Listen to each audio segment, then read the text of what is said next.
ایک صاحب کہنے لگے کوئی ایسا عمل بتائیں کہ میں چاہتا ہوں میری 7 نسلوں میں رزق ختم نہ ہو جو مہنگائی اور حالات اور پریشانیوں میں دیکھ رہا ہوں، کوئی ہے عمل؟ میں کہا بالکل ہے، اور میں نے اس سے کہا کہ یہ میرے پردادا کے پردادا کا عمل ہے، ان کا یہ عمل ہے، میرے پردادا کے پردادا کا عمل، جو ہماری خاندانی یادداشتوں میں یہ لکھا ہوا ہے، اور فرمایا اگر یہ کوئی بندہ کر لے اللہ نسلوں کا رزق اللہ سے منوا لے۔ اور میں نے اس سے کہا خیال کرنا رزق کے روحانی ساتھ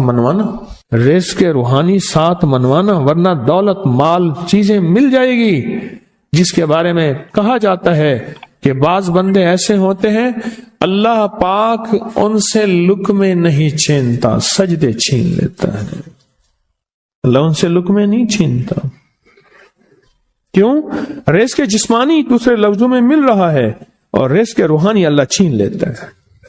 یہ جو آج آپ بیٹھے ہیں تسبیح خانے میں اور میں بیٹھا ہوں، یہ ہم روحانی دسترخوان پہ بیٹھے ہیں، یہ بہت بڑا دسترخوان لگا ہوا ہے، یہ دسترخوان ہے۔ سنا ہے در یار پہ بڑی دھوم ہے، سنا ہے در یار پہ بڑی دھوم ہے، وہاں عاشقوں کا ہجوم ہے۔ یہ روحانی دسترخوان ہے، میں بھی خود محتاج ہوں، یہ روحانی دسترخوان ہے۔ تو میں نے اس سے عرض کیا کہ ایک دسترخوان نہیں مانگنا، دونوں مانگنا، رزق روحانی بھی، رزق جسمانی تو اس کو بھی ملتا ہے جس کو کلمہ نصیب نہیں ہوا، رزق جسمانی تو اس کو ہی ملتا ہے جس کو کملی والی کی غلامی نصیب نہیں ہوئی، رزق جسمانی تو اس کو ہی ملتا ہے جس کے ماتھے پہ شقاوت لکھی ہے، رزق جسمانی تو اس کو ملتا ہے جو اللہ کا نافرمان ہے، رزق جسمانی تو اس کو ملتا ہے جو اللہ کے وجود کا انکار کرتا ہے، رزق جسمانی تو اس کو ہی ملتا ہے جو آخرت اور قبر کا انکار کرتا ہے، رزق جسمانی تو اس کو ملتا ہے جو جنات اور برزخ کا انکار کرتا ہے، رزق جسمانی تو اس کو ملتا ہے جو خود کملی والی کی نبوت کا انکار کرتا ہے، وہ تو بے بہا لوگ ہیں، ان کو ملتا ہے۔ پر تجھے بھی صرف رزق جسمانی ملا اور اللہ سے یہ منوا لیا، نہ یہ نہ منوانا، اللہ سے کہنا ہے اللہ رزق روحانی بھی دے اور رزق جسمانی بھی دے، 2 رزق کٹھے عطا فرما۔ کون سا رزق؟ رزق اور رزق جسمانی بھی دے۔ کہیں ایسا نہ ہو کہ میری نسلوں میں صرف مال دولت اور چیزیں ہوں اور تیرا نام اور تیرے حبیب کا نام نہ ہو، تیرا نام اور تیرے کملی والے کا نام نہ ہو، تیرا نام اور تیرے دوستوں کا نام نہ ہو، تیرا نام اور تیری آل و اصحاب کا نام نہ ہو۔ کہیں ایسا نہ ہو میں محروم ہو جاؤں، مجھے آل اور محمد اور آل محمد اور اصحاب محمد کی نسبتیں یہ بھی ساتھ عطا کیے رکھ۔ میں نے اس سے کہا کہ 2 چیزیں مانگنا۔ اچھا قدرت کا نظام ہے تو دیوانے بھی ہوتے ہیں، یقین والے ہوتے ہیں، آپ جیسے آپ مخلص بیٹھے ہیں، اور پوری دنیا میں ہمارے ساتھ اس وقت مخلص بیٹھے ہیں جو ہماری آج کی محفل میں شریک ہیں، ہوتے ہیں دیوانے۔ مجھ سے کہنے لگا ایک وقت ایک جگہ ہو بہت بہتر۔ میں نے اس سے کہا، میں نے کہا پھر بھی اگر ایک وقت ایک جگہ میسر نہ بھی ہو تو اگر عمل کسی وقت چوک جائے، عمل کی جگہ چوک جائے، عمل کا وقت چوک جائے، مجبوری میں نہ ہو تو بہتر ہے، پر توجہ نہ چوکے، دھیان نہ جائے، استحضار نہ جائے، یقین نہ جائے، اور سچا یقین ہو کہ میرا اللہ خود کہتا ہے یہ مانگنا بھی تو اسی نے دیا ہے نا، جب اس کریم نے مانگنا ہی خود دیا ہے تو عطا بھی خود کرے گا۔ نہیں خوف نارے جہیم کا کہ کرم ہے مجھ پہ کریم کا، وہ خود عطا کرے گا مجھے، اس نے مانگنا دیا دے گا۔ یقین ہو ایسا ایسا ایسا ایسا، اتنا زبردست یقین ہو، اتنا یقین ہو اللہ کے ملنے پہ اور اللہ کے مانگنے پہ، اتنا یقین ہو کہ گمان اور خیال سے بالا تر یقین ہو، بہت زیادہ یقین ہو۔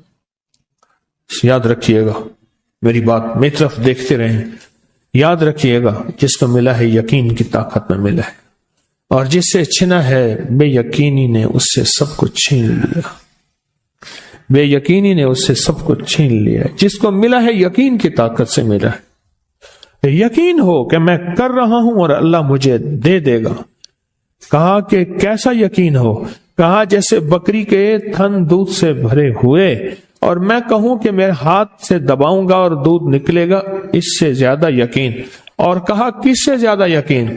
کہا کہ ایک بڑا نوٹ ہو اور بڑا نوٹ کے اندر جو ہے ایک آنے کی چیز آنی ہے، تو میں کہوں گا اس سے تو اس کی نوٹ کے اندر تو ہزاروں آنے ہیں، اور میں ایک آنے کی چیز، ایک ٹکے کی چیز لوں گا اور میرا کام بن جائے گا۔ اس سے زیادہ یقین ہو، اور اس سے کہیں زیادہ یقین ہو کہ سخت پیاس ہے اور میں پانی کو دیکھوں، اور پانی کو دیکھتے ہی مجھے یقین ہو کہ اس سخت پیاس میں میرا پیاس بجھ جائے گی، پیٹ بھر جائے گا، اس سے کہیں زیادہ یقین ہو۔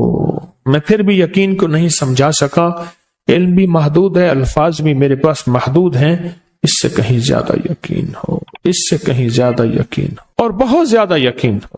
کیا خیال ہے؟ آپ چاہیں گے اپنی نسلوں کے لیے بخت، رزق، نصیب اور مقدر منوا لیں؟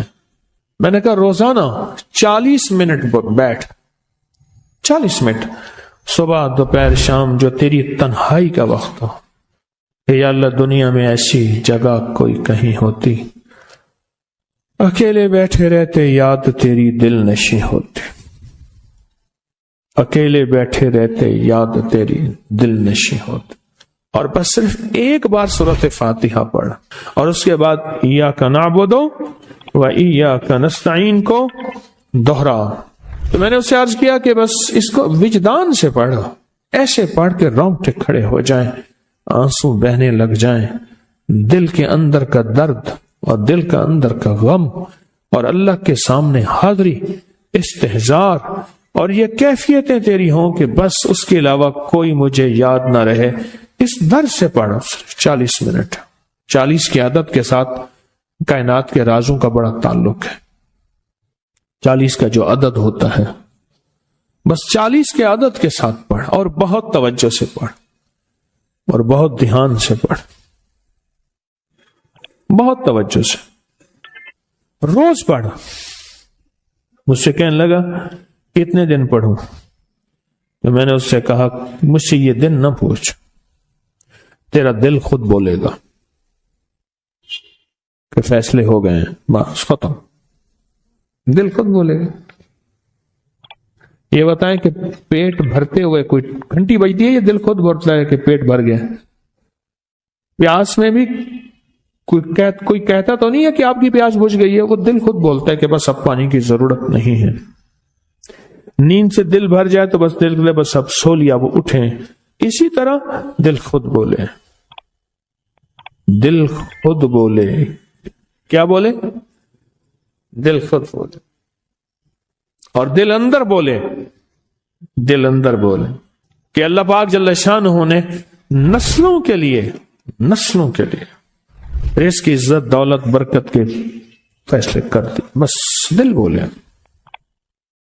کتنے دیر کر؟ اب یہ تیری اپنے مانگنے میں ہے، اب یہ تیری اپنے مانگنے میں ہے۔ مانگنے میں کمی ہے تو دل نہیں بولے گا، اگر مانگے گا تو پتہ نہیں دنوں میں یا ہفتوں میں، جتنے میں دنوں میں فیصلہ ہو جائے گا۔ اس ویڈیو کو لائک اور شیئر کریں، اب کریے یوٹیوب چینل کو سبسکرائب کریں، اور روزانہ زیادہ سے زیادہ سبسکرائب کروائیں۔